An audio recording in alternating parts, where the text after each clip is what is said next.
Hello, everyone, and welcome to episode 94 of the In a Nutshell podcast. I'm your host, Sean Vowells. I've got Joe Meade with me, too. And, Joe, we've got some Big Ten basketball headlines to go over. We have 3 new coaches, we have 4 teams in the Sweet 16, and we have, a number of players in the transfer portal, too. So, Joe, let's start with the 3 new coaches, and let's go in the order that they were hired. Last week, Indiana announced that West Virginia's DeVries would be the new coach for the Hoosiers, and it seems like to me that this thing materialized pretty quickly. But at the end of the day, they get somebody who is a proven winner over his time as a head coach and as assistant coach. And what do you think Hoosier fans can expect from this hire? I think it was a very solid hire. I think this is a guy who, the one most recent tracker record you have is he probably should have brought West Virginia into the tournament, even with his son, Tucker DeVries, being injured for a good majority of the year. So I think a lot of people could nitpick that the Big 12 might not have been as tough as the Big 10, but I think when you consider the body of work and the way he utilized the portal for a program, I think West Virginia is an enthusiastic program. It's been to a Final Four in our lifetime. But let's face it, since Bob Huggins was unceremoniously fired, and even post like Press Virginia, like the real like last run of the late teens, it's been kind of a dry spurt there. So he brought some excitement back into the program. I think had he been there a few more years, perhaps the program could have been more on the map. Unfortunately for them, he is at Indiana. I do think he's already been pretty aggressive in the portal so far, something he's going to have to be. I don't think it's going to be a talent acquisition issue. It's just going to be how he utilizes that talent. Not to sound repetitive from the Mike Woodson era, but definitely maybe not a popcorn level hire, like a headliner hire, but I certainly think a solid hire for Indiana. Yeah, he's one who's worked in the game for a while. He only has 7 years of head coaching experience. He was at Creighton from 2001 to 2018. That included being an assistant for Dana Altman and Greg McDermott, 2 of probably the best coaches in the country. Those teams won with defense, they won with offense, they won playing slow, they won playing fast. And then when he gets his first head coaching opportunity at Drake, he has set 6 seasons in a row of 20-plus wins. That's not something that they did. They did more than once in the last 20 years. And now all 3 of these coaches, Joe, are former Drake coaches, but DeVries is the one who got them into the tournament twice, and ultimately the coach this year, I think, definitely benefited a little bit from what DeVries built there. He goes to West Virginia. There's some pretty evident holes in that roster, but they defended really well. They lost their best player, and they still should have made the NCAA tournament. So with the rumored NIL number significantly higher than what Mike Woodson was given, I think DeVries is going to have every opportunity to build a winner in year 1 in Bloomington. Yeah, one last thing, Sean, from me. The athletic administration, this is kind of a pattern, right? We saw Kurt Signetti, kind of not the, definitely prior to 2023, the 2023 hire, not the biggest name in the college football coaching cycle. I think Indiana football is a completely different machine than Indiana basketball, not said complimentarily to Indiana football. But these are 2 guys, not necessarily DeVries is way younger than Signetti, but guys who haven't necessarily been head coaches forever, just guys who've won. Albeit James Madison and Drake might not be the sexiest jobs to have won at. They did win at an unprecedented rate at both schools.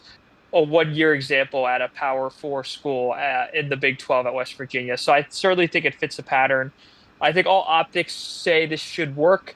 It's just a matter of now what's going to be the expectation, the fair expectation of Hoosier fans. That's something we'll have to determine throughout the offseason and probably throughout the next couple of years, to be completely honest with you, Sean.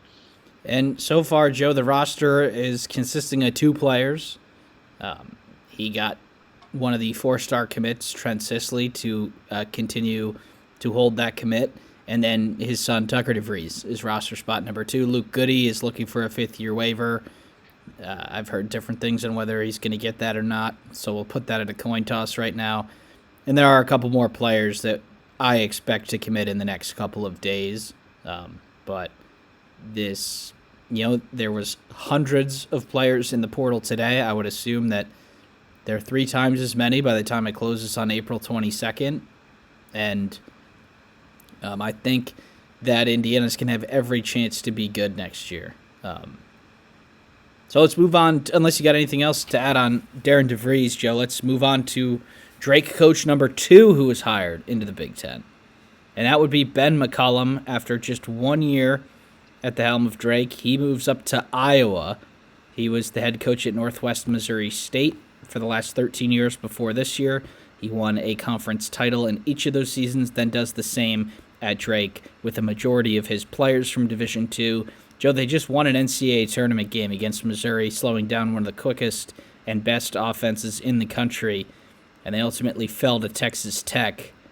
But Joe, Iowa seemed like once DeVries said no to Iowa, the Hawkeye administration quickly pivoted to McCollum and got it done pretty quickly. Yeah, and kudos to the Iowa administration. This was within a week turnaround that they fired Fran and got this guy a little over a week. I think 43 years old, that's the one number that sticks out to me. Again, I think somewhat similar to DeVries, not the most head coaching experience at the top level, albeit, this is 1 year. We're talking about McCollum versus like the several. DeVries had like 6 at Drake, I believe, and then 1 at West Virginia. So this is a guy who's only been in Division I 1 year. I do think with that said, especially given the resources Iowa basketball's lacked in the past, this is going to have to be a process more so than the Indiana job. And I think that's fair, to be completely real with you, Sean. I do not anticipate Iowa fans banging against the window demanding an immediate NCAA tournament appearance. I believe year 1 is kind of what it's. Perhaps this is a comparable job to the job Mike Rhodes had to do his first 1 or 2 years in State College, even a Micah Shrewsbury at Notre Dame. I think non-traditional basketball school, probably just implementing a system, getting recruits in there, because I don't think Iowa is a team that's necessarily going to stack up through the portal. I think they'll be supplemented through it, but I do think their pipeline is going to have to be high school basketball recruiting. I think, Joe, that there's a significant number of players from Drake who have eligibility left. The prevailing rumor is now that many of them will follow McCollum. So it's about setting that culture that those guys already know. And while some of them were just D2 players a couple of years ago, and while it may not work over the course of 20 games in the Big Ten, I think there is enough for Iowa to make the Big Ten tournament next year if Drake was just put in yellow and black jerseys and put in the Big Ten this year. They were the slowest team in Division I, 364th in tempo. And Joe, what a stark contrast that is going to be for Iowa fans. Perhaps the most offensive-heavy program over the years in the country to, a complete 180. This team Drake was elite defensively this year. If some of those players come over with a couple of higher talented portal ads, you'd have to think that the defense would get even better. And if those players played that slow in the Missouri Valley, you would have to think that they're going to try that again in the Big Ten. Yeah, and one immediate thing, Sean, not that this was probably the most prevailing hope of Hawkeye fans. I look at who's in the portal already: Freeman, Sanford, Dix, Harding. I'm pretty confident to say none of those 4 guys are going to come back if it's just based on purely a play style thing. This is nothing against Coach McCollum. It has little to do with Coach McCaffrey either. In terms of pure style, those are not guys who are probably going to have that be their first option, to say the least. And I think a couple of the Indiana players are in the portal too, Joe, and I think you can say the same for them and DeVries, Renew and Baco in the portal. I expect everybody to leave.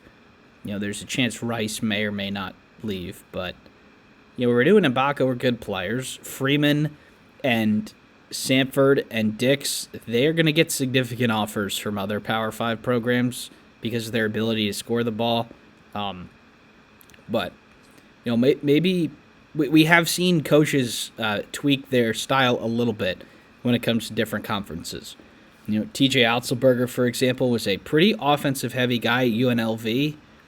And it seemed like he just kind of decided not to be at Iowa State, and they've been elite defensively over the years. A little bit of a tough exit yesterday for them, but I think McCollum might be able to get enough good offensive players for them to be efficient offensively. I don't know if offensive, points per game averages will be very high, but it's going to work to an extent if he can get talent in there.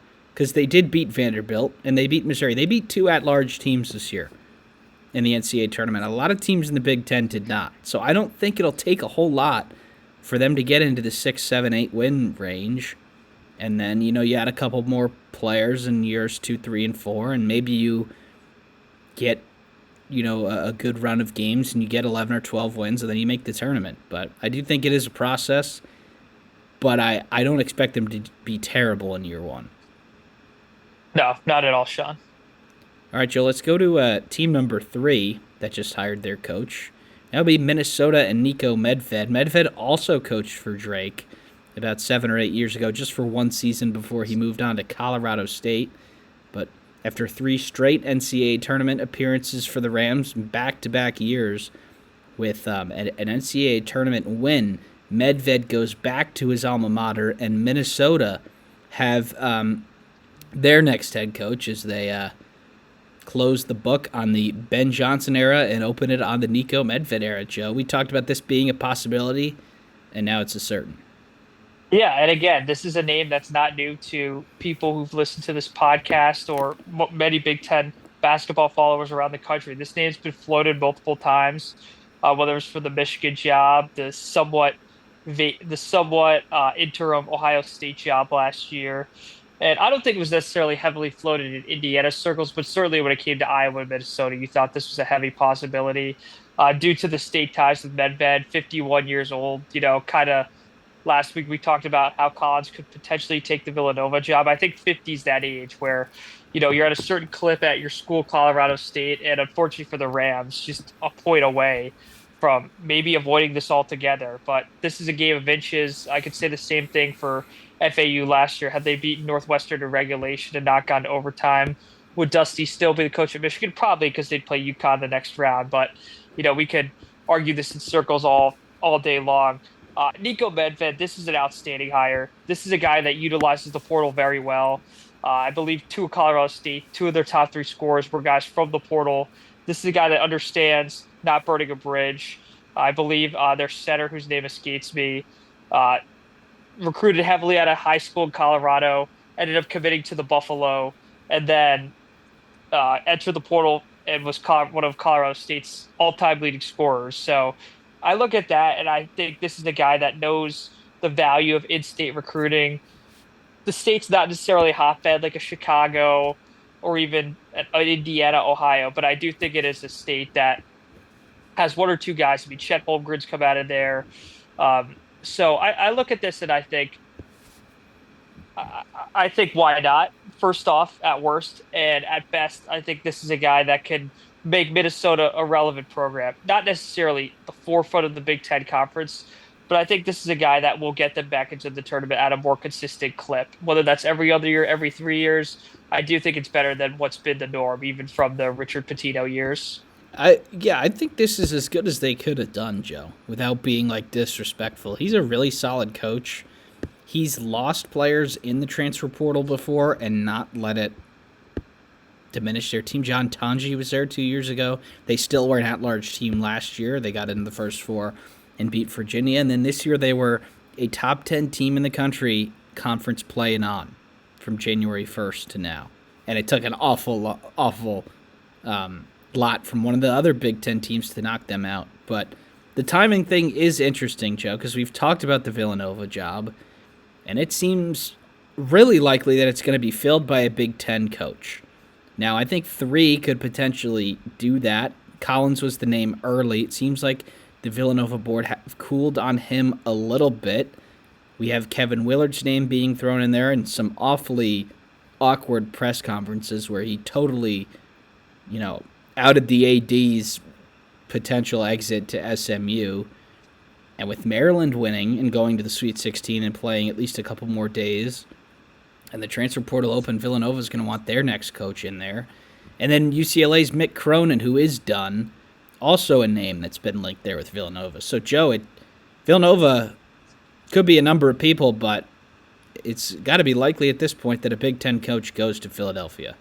Yeah, and everyone was questioning, and especially the messages from Spotify too, why we care so much about the Villanova job. This could have a major domino effect. I mean, just look at last year, the SMU, like Andy Enfield at SMU. Who would have thought? And going back even further, some SMU donor. Who would have thought that would create the domino effect of Musselman to USC, Cal to Arkansas, Pope to Kentucky? I mean, the timeline, what affects our current timeline for all you MCU nerds and whatnot? It could take one coaching job, and that's the scary thing. Let's say Cronin goes there. UCLA is another prominent job that could open up. What then? Certainly, I hope Mick Cronin and Villanova could work out a no Allegiant flight deal, because he did not seem pleased to have a season ended and then to hop on a sucky flight, to say the word, to put it lightly. So that's a job Big Ten fans should monitor, even if it's not a Big Ten coach, because what other jobs could open up after that? And would that attract another Big Ten name? Will it attract an ex-Big Ten name like a Fran McCaffrey or a Richard Pitino? Like, for example, could a Richard Pitino go to VCU? Who knows? There's a lot up in the air still. Yeah, it's something that is a little bit awkward for them because they have fired Kyle Neptune, Joe, and they're bringing an interim to the Crown, which starts next Monday.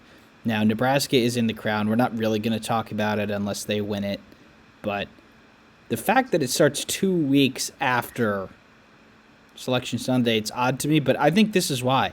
It gives the coaches a week to get some interest out there in the portal before going on break. And so Villanova is technically going to be on, away at the Crown. I think we might see their hire before they start the Crown, and the interim will sort of be with them at the Crown, and their coach will be back at Villanova trying to recruit for next year. So it'll be like two different programs really wearing the same jersey. And I think the longer that it takes for that job to fill, the more likely it's going to be Kevin Willard. I don't think he wanted to take it at first. I think he was using it for an extension. Didn't seem like the AD was really on the same page with that. We know an extension has been offered. But with the answers that Kevin Willard is giving, Joe, I don't think it should really be a definite that he would go, and I certainly don't think it's definite that he's going to stay either. So we don't really know much else about that situation right now other than to keep an eye on it. Yeah, it's fascinating, Sean. And for all you psychology majors out there and conspiracy theorists, perhaps both all wrapped in one, this saga, each long day, this process gets more interesting. So who knows whether our names might be flipped up. If you're probably listening to this Tuesday or Wednesday, by Thursday they might have the hire, or by Thursday some name from outer space might reappear. Yep, it looks like that those three are certainly the top three names right now, and we'll keep the viewers locked in on what happens there. All right, Joe, we're not going to get specifically into the games from the tournament. That'll be on our Round of 32 recap tomorrow. But we've got 4 teams in the Sweet 16. All 8 teams won their Round of 64 game. We had half of them cut out over the last 2 days. But, Joe, after really the season, I think the Big Ten can be pretty proud of what they've done in the Big Dance so far. I think it's been a great showing for all the teams that got in, even the ones that lost. I don't think there was any true humiliating games. Illinois, you look up there, they lost to a 3-seeded Kentucky team. Let's face it. I think that game was kind of a blatant example of why 3 of your best players can't be freshmen. You look at Kentucky, whether it's Owe, whether it's Brea, those are all guys that are as old as me and Sean, who graduated college 2 years ago. So I don't think that was such a bad look for the conference. Same thing with UCLA. I mean, people like to pick apart the Mick Cronin press conference for fun, and I do agree it's somewhat entertaining. But Another team that was a 7 lost to a 2. I thought Wisconsin put up a heck of a fight against BYU. I thought they were down and out for about 75% of the game. It felt like they were playing from behind double digits most of that game. John Taji, I thought really played well. I thought a bit probably could have moved the ball a bit better. You saw John Blackwell really not too happy at the end of that game. He was wide open on a lot of looks. Is that something that's the symptom of a bigger issue? I don't want to hit. I read the message boards though. That's all I'm going to say. But regardless, Sean, I don't think I would pick out a team from the Big Ten and uh, say any exit of the four was particularly humiliating or unexpected, to be quite frank. And going forward, the committee has shown a little bit of they have not favored, but they have, like the ACC overperforming over the years, they've gotten rewarded for that in future years. And we have the Mountain West, who, other than the San Diego State Final Four title run 2 years ago, they've been terrible, and we see that every year. The seeds in the Mountain West are down, so it is better for the whole conference if the Big Ten team were to make a run here. And as much as it might stink to see your rival raise a banner, it's gonna help you in the long run. And I think we can also push that to non-conference play next year. The SEC was amazing during non-conference play. They were rewarded during the selection process. And while the middle of the pack in the SEC certainly was not impressive at all, the top 7 or 8 in that conference really was impressive. So this matters in the future.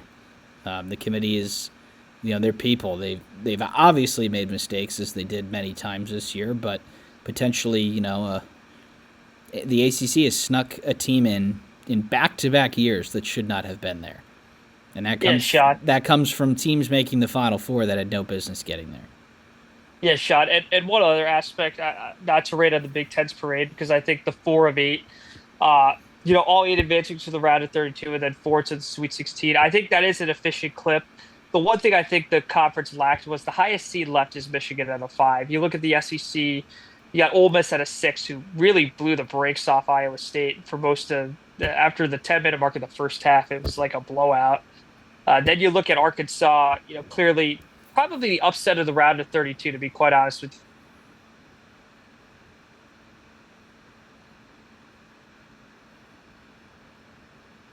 you. I think we might have lost Joe here. Hopefully, yep, you're back. I'm back. Yeah, taking down St. John's. No matter how you want to frame it, whether Petito or St. John's played themselves out of it, that kind of matters, Sean.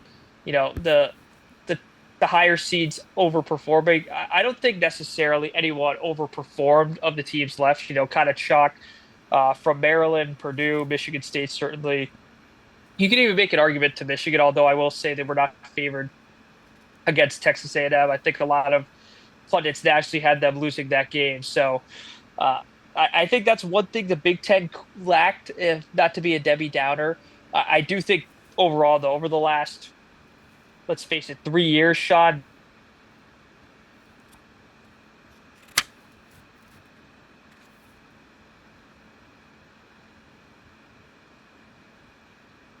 I'm back, Sean. Yep. This is the best the Big Ten's done since 2019, Sean, where they also had the same 4 teams in the Sweet 16: Maryland, Michigan, Michigan State, and Purdue. So I think at this point, to finish off this good tournament, I think Big Ten team needs to make the Final Four. Obviously, it's impossible for both Michigan and Michigan State to make the Final Four. They're in the same region. Oregon is out. Maryland is in the not in a region with another Big Ten team, and then Purdue is also not in a region. So it could still get 3. Obviously, it's unlikely. I think Big Ten fans should be happy if one gets there, because this sort of year of the Big Ten where there was probably 11 teams ranked from 12 to 45. That there's a way that 0 Sweet 16 teams happen when you're like that. You get pushed to 5 and 6 seeds, but the top of the league was strong this year, and I think they're showing it at the end of the year. And, it is the first time in quite a while, Joe, that just 4 conferences are represented in the Sweet 16, and it is Duke and the Big Three. So not quite the Cinderella year.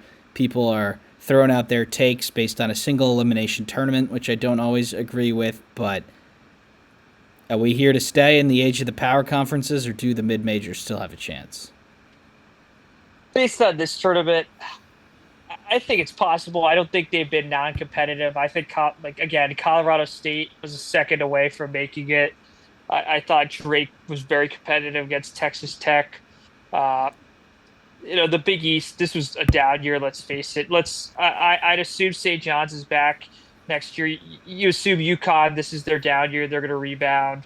And then whatever happens to that Villanova job, are they going to be back in the tournament? And, is Georgetown finally going to get that resurgence in year 3 under Ed Cooley? That's another whole bunch of storylines affecting that question, Sean. Going back to the Big Ten real quick, I will say, if I were to be Vegas and set a line of how many Ten teams of the 4 made the Final Four, I'd put the line at point 0.5, to be honest with you, Sean.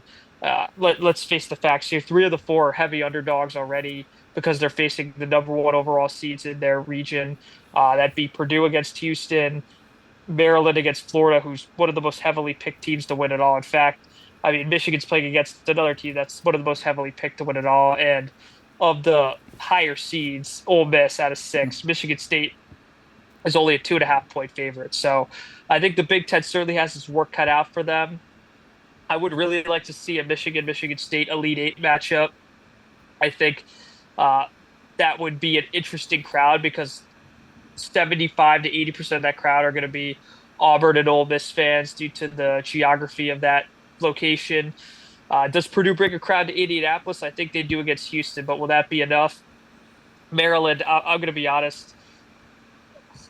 I don't love. I think that's the least optimistic matchup for the Big Ten. I could certainly be wrong, but I think Rodney Rice, Jacoby Gillespie are going to have to shoot their minds out. To be completely honest with you, so Sean, of the 3-4-1 games, if I had to make you pick right now, which team do you think has the best chance? I don't think any of them have a particularly Yeah, good chance. I think Michigan probably has the best chance of winning. Just from a matchup point of view, they do have the bigs to throw at Broome. Their guard play has been surprisingly way better, and sort of the reason why Michigan's in the Sweet 16. Maybe you can, Denver Jones to Todd Pettiford on Auburn.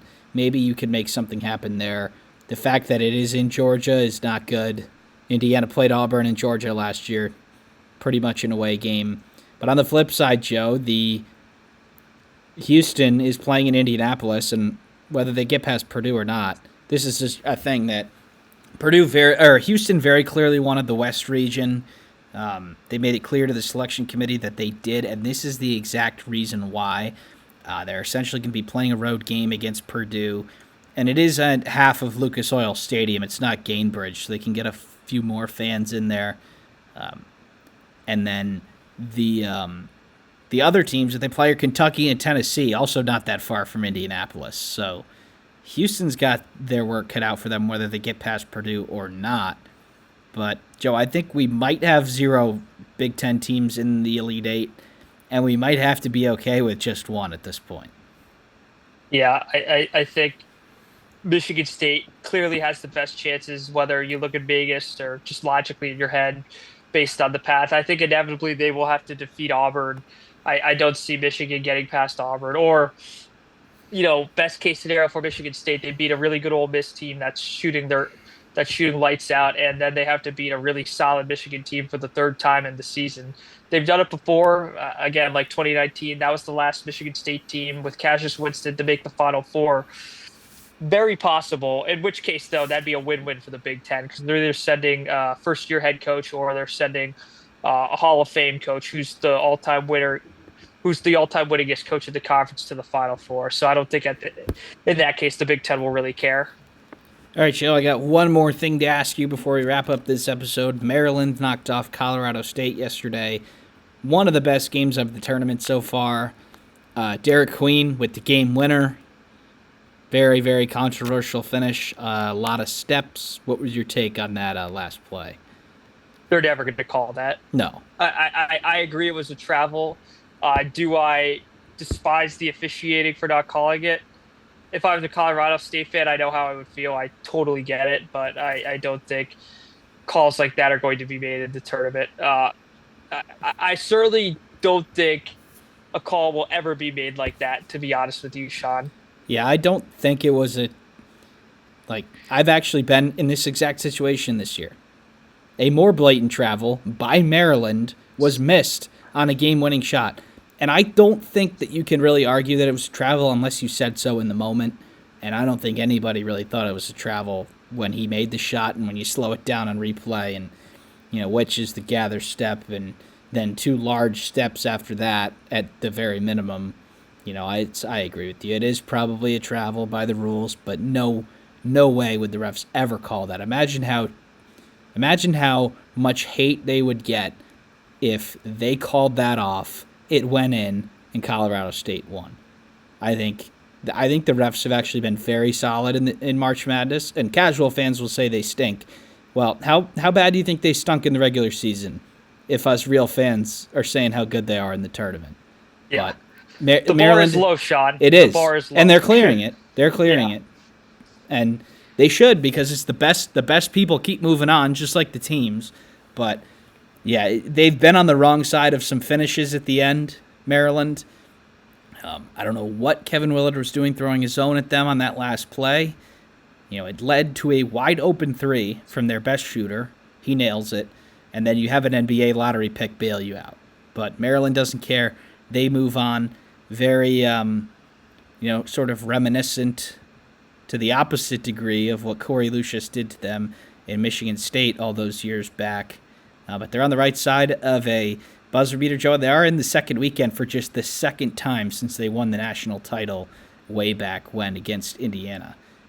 There's a lot of these good stats, a lot of these power conference programs like Ole Miss. It's been a long time since they've made the Sweet 16. So it seems like if you want to be at the top of the sport, getting to the second weekend is still the barometer for that. Beyond that, I think, draws and matchups and stuff get lucky. But if you can make a Sweet 16 semi-frequently, that is, to me, probably the best measure of a top program. 1,000%, Sean. And, for teams like Arkansas and Michigan who underwent coaching changes, I believe this is 4 of the last 5, 3 of the last.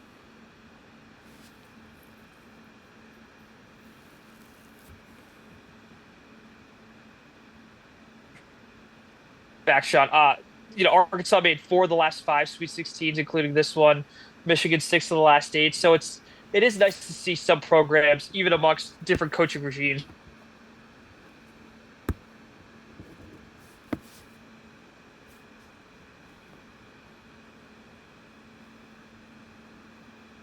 Sorry, Shed, did you catch most of that? Yeah, some of it, but yeah, why don't you just do it again? I guess I think we know what you're saying, but yeah, no, even amongst, I know it was tumultuous last year for Musselman and Arkansas. They've still made 4 of the last 5 Sweet 16s. Michigan, for as bad as the last 2 years have been, this is 6 of 8 Sweet 16s for them. So, it is nice to see that, for certain programs, the right guy can get it done. And, on the flip side of that, as a mid-major, you also throw your hands up and say, no matter what, these guys will get it because of NIL funding. I think that's probably.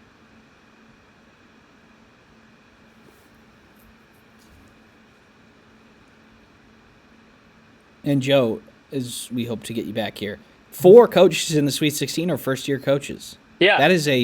That seems like a record. I don't know for certain, but Kevin Young from BYU, Calipari from Arkansas, Mark Pope from Kentucky, and Dusty May from Michigan. This is the new sort of landscape that we're living in. Back to my conference, my school's conference, the MAC. Every single player on the first, second, or third team will not be in the league next year. They either graduated or in the transfer portal already. And coaches are, a Big Ten team just hired a coach with 1 year of Division I experience. You've got to act quickly in this age to strike the iron while it's hot, or you're going to miss out.